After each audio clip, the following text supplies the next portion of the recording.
Hello everyone, I am Dr. Naresh Kumar, Assistant Professor in the Department of Electrical and Electronics Engineering, Institute of Aeronautical Engineering, Hyderabad. Today we are going to have a discussion on construction of three-phase induction motor. What is meant by three-phase induction motor? Now here three-phase induction, this is a real picture of three-phase induction motor. Three-phase induction motor.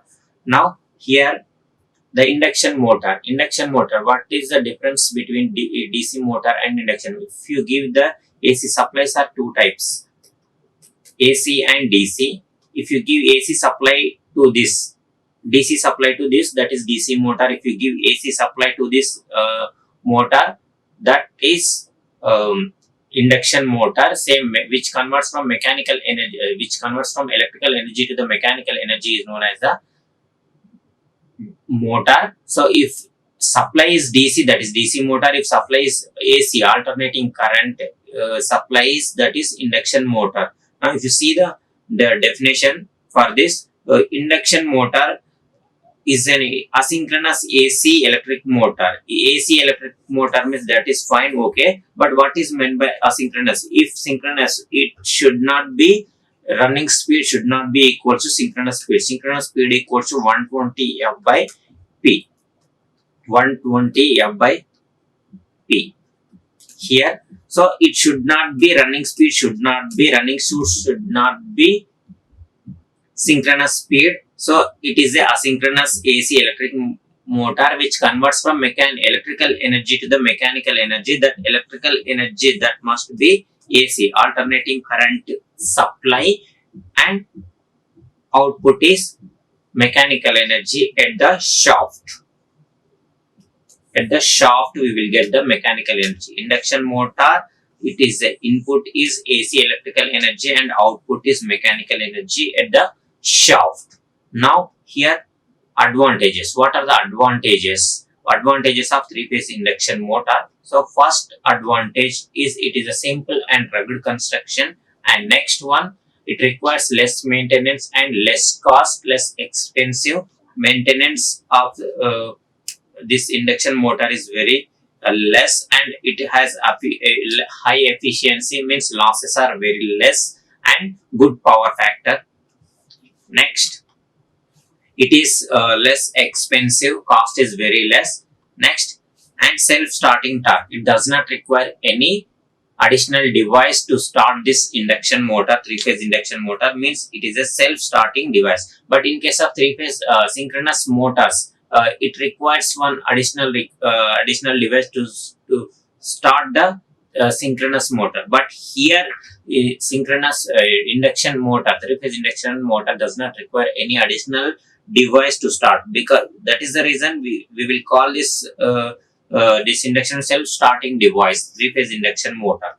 Now here, depending upon the application, we will use different types of motors. So first here, what are the types of motors? Here synchronous motors, induction motors. Induction motors again classified as single phase motors and three-phase motor. Most of the induction motors are squirrel gauge motor. Depending upon the rotor construction, we will use squirrel gauge motor and slip ring motor. Now here for industrial purpose, we will use three-phase induction motor. That three-phase induction motor is squirrel gauge induction motor. For residential purpose, home applications, we will use single phase AC motors, the single phase induction motor.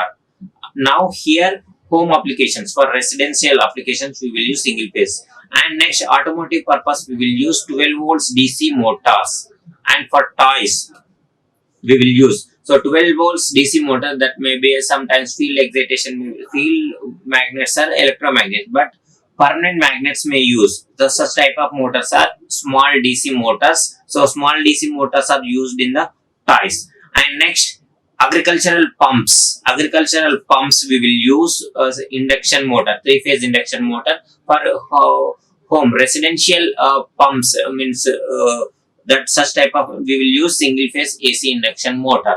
Next, handheld tools are used in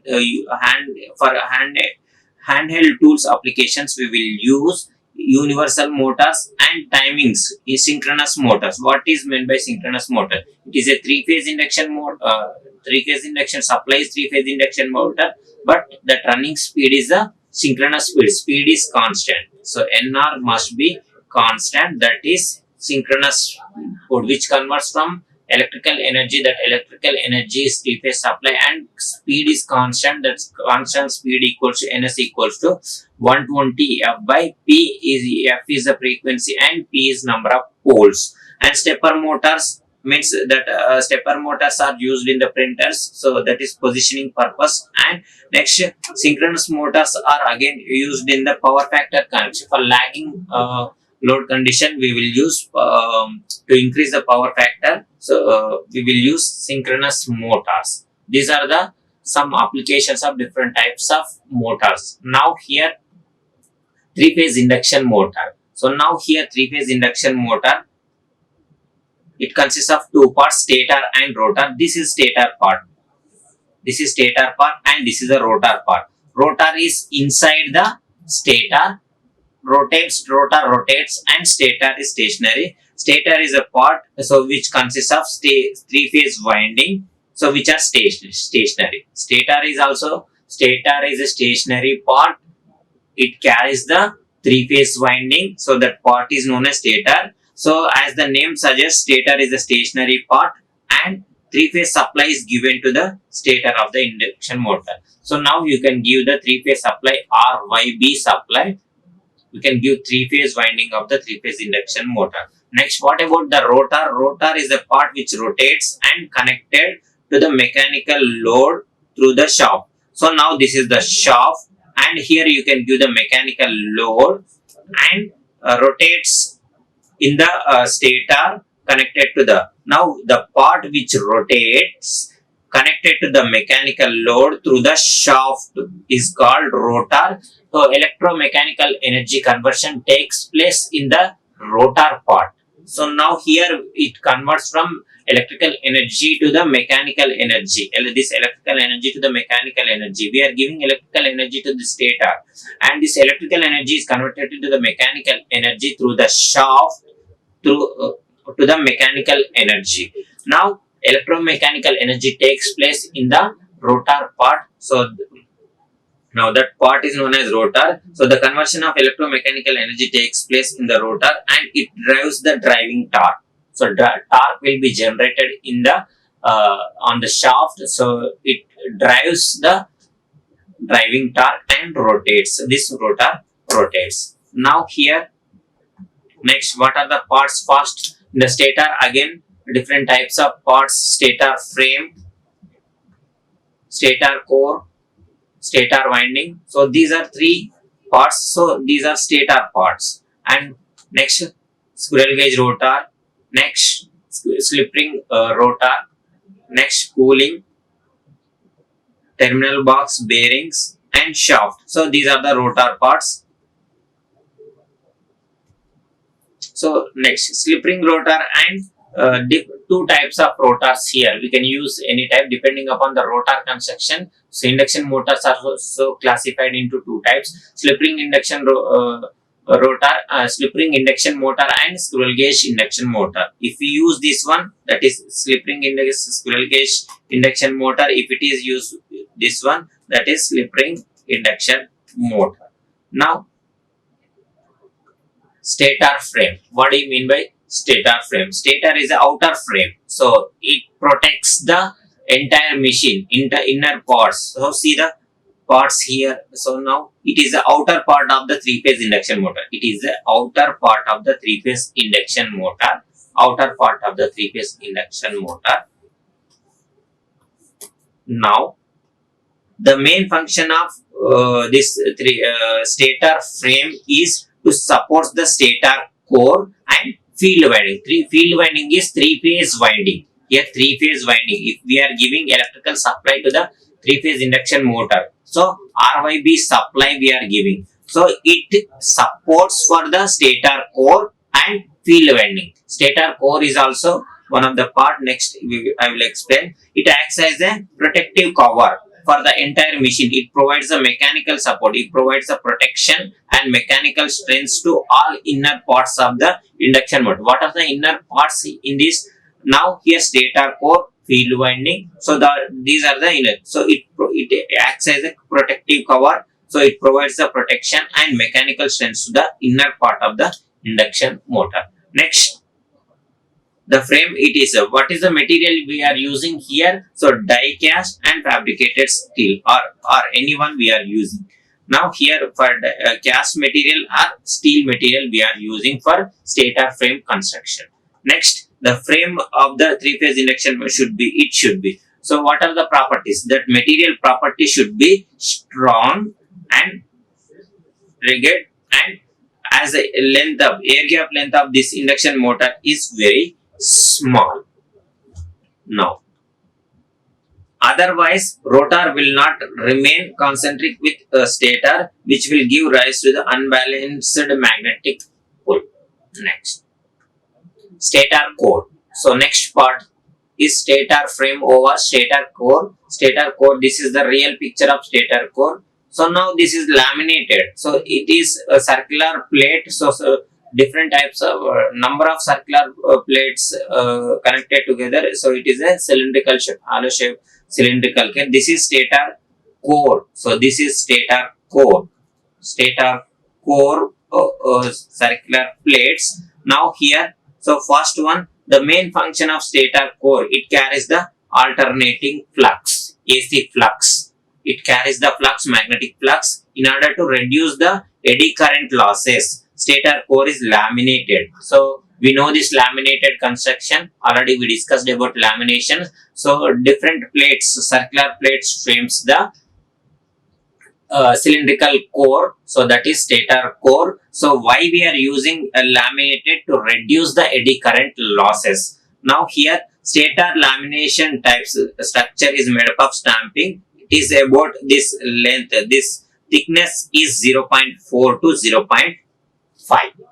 Now, all the stampings are stamped together to form a stator core. So these are the stampings. So these stampings are stamped together, and it forms a stator core, and then housed in the stator frame. So it is placed in the stator form, and this stator frame supports this stator core. Stampings are made up of with, so what is the material we are using? So silicon steel material, which helps to hysteresis loss, to reduce the hysteresis losses occurring in the motor. So we have two types of losses here. Hysteresis loss, core losses. It is a core. Core losses are two types: eddy current losses and hysteresis losses. To reduce the eddy current losses, we will use laminated construction, and to reduce the hysteresis losses, we are using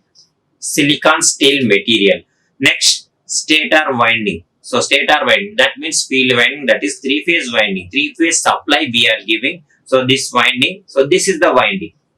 This is the carry stator core. Stator core carries the three-phase winding, and this is the stator frame. So stator frame supports this stator core and stator winding. Now here, stator winding. This is the stator winding. Another type of picture I am showing here for understanding purpose. Now here, this is slots are. So these are the slots. These are the slots. So these are the slots on the periphery of the stator core. These are the slots on the periphery of the stator core. Three-phase winding carries the three-phase winding. This is the three-phase winding. Three-phase winding, it carries the three-phase induction motor. This stator core carries the three-phase winding. Now here we will supply three-phase AC supply. Now from this we can give three-phase AC supply R, Y, B.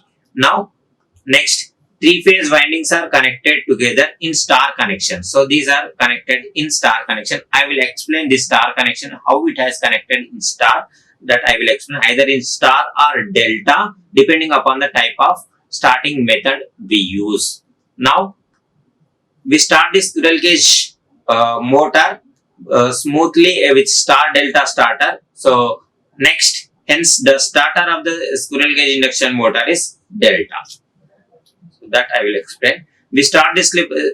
So for different types of induction motor, we will use different types of star connection or delta connection. So in this case, we are inserting resistors. So the resistance of this slip ring induction we can use here's either star or delta. For slip ring induction motor case, we will use either star or delta, and for squirrel cage induction motor case, we will use only delta connected stator winding. Now, how we are giving three-phase supply to this stator winding? So now here, so this wire is connected here.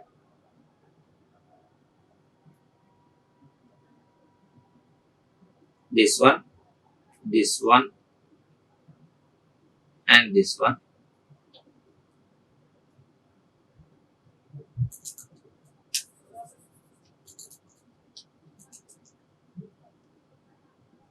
One wire is outside.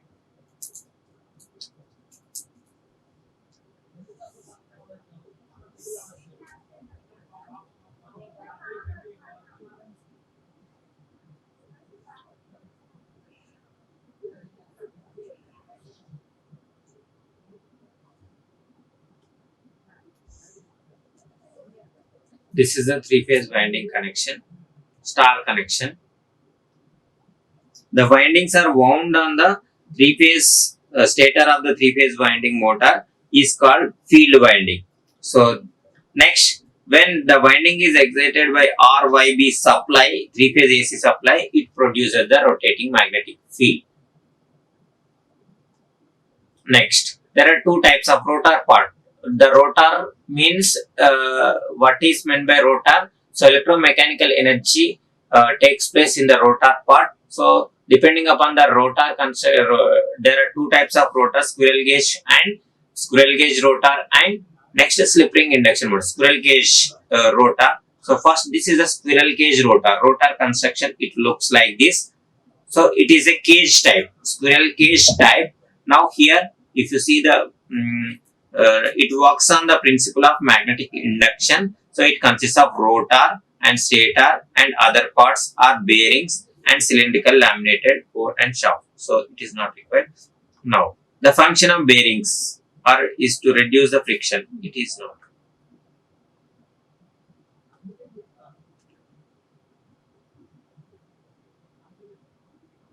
Here, these rotor conductors are not wires. Here, it consists of heavy bars, copper bars. These are short circuited. So, these are short circuited. Now, here, so the shaft is in the, so here it is not. Now, advantages of squirrel gauge rotor. So, what are the advantages here? So, cage rotor has robust construction and cheaper than wound rotor, that means slip ring induction rotor. And these rotors does not have brushes. So there is no brushes means because of which the risk of sparking is less. Because of brushes only, sparking may occur. So sparking is reduced. Next, it requires less maintenance. Next, so it has high efficiency and higher power factor. Why higher efficiency? In the slip ring induction motor, so we can insert the resistance. So there may be a resistance losses. Losses are high means resistance we are inserting means losses are high. Losses are high means efficiency is low in case of wound rotor, but in case of there is no insertion of resistance, but losses are less, efficiency is high and higher power factor. Next, these rotor bars are not straight line, not like this. So they are like this. So skewing. So what are the advantages of skewing? So first one, it will eliminate the any type of harmonic and noise reduction. There is no noise, and to produce the uniform torque, to reduce the magnetic pulling and better voltage waveform. Next, wound rotor. Wound rotor, another name is slip ring rotor or wound rotor. So the construction is it look like this. It is a star connection, either star or delta, and there are brushes. So in case of slip ring squirrel cage rotor, there is no brushes, and here this is a stop. Because of slip rings, it is this rotor construction is a slip ring, and this is star winding, and this is rotor frame, and this is the external circuit is connected to through the rheostat. This is the rheostat. Now here the wound rotor consists of slotted armature. Insulated conductors are pulled in the slots, put in the slots and connected to form three-phase double layer distributed winding similar to the stator winding. So this winding construction is similar to the stator winding. The windings of the rotor are connected in the star here. So the rotor windings are distributed uniformly and usually connected star with here leads are brought out of the machine via slip rings placed at the via slip rings. And next, the slip rings are tapped using copper carbon brushes. And wound rotor construction generally used for large size machine where starting torque requirement is high. So here for medium torque we will use slip ring induction squirrel cage induction motor. For high starting torque condition. So we will use this wound rotor we will use. Next, external resistance we can add. Through the slip rings for reducing the starting current. If you add the external resistance here, if resistance we are increasing and the current is we are decreasing, current torque is directly proportional to the current is decreasing means torque may reduce. Starting torque is reduced. Advantages of slip ring. So the real picture of slip ring induction motor.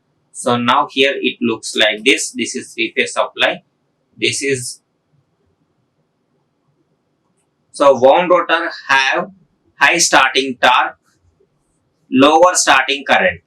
So R is we are inserting resistance means current is low and torque is high compared to the cage rotor means squirrel cage rotors. And in case of wound rotors, we can connect the additional resistors. So we can connect the rheostat in series with the rotor circuit. But in case of squirrel cage rotor, we cannot connect. So rotor bars are connected at the end, short circuited. Now other parts. What are the other parts in the induction motor? Shaft for shaft. Another part is this is the shaft. So shaft main purpose. From the shaft we can collect the mechanical energy. So electrical energy is converted into the mechanical energy. That mechanical energy is given to the mechanical load through the shaft, transmitting the torque to the mechanical load. This shaft is the material used for this shaft is steel material. So this material should be strong. Next, another part, bearing. Main purpose of bearings we are using for any rotating machine. So for smoothing purpose to reduce the friction. So rotating shaft means for smooth operation we will use bearing. So roll bearings we will use. So now one of the problem with electric motor is production of heating. So if it is rotates continuously, so there may be a heat will be produced in it. So now cooling system is required to overcome such problem. So we are providing fans for this induction motor for cooling purpose. And for receiving external circuit, so one terminal box is required. And next another one, last one. So there is a small distance between rotor and stator, that is air gap, that is usually from 0.4 to 4 millimeters. And such distance is known as this distance is known as a air gap, 0.4 to 4 millimeter. Now here the difference between slip ring induction motor and squirrel cage depending upon the construction of upon the rotor type, we will use slip ring induction motor and squirrel cage induction motor comparison. First, the definition of slip ring induction motor. So the rotor of induction motor is constructed as a slip ring type. So depending on the type only, it is a squirrel cage type rotor. It is a slip ring type. There may be a slip ring. And rotor is laminated core, parallel slots, and each slot consists of one bar. Here slots are of the rotor are not parallel, they are skewed. Already I explained the skewed advantages why we are using to reduce the noise purpose. So we can eliminate the any type of harmonics. So it will reduce the magnetic hum. Now here next another name for this one, phase wound rotor. Wound rotor, and another name for this one is the cage rotor, squirrel cage rotor.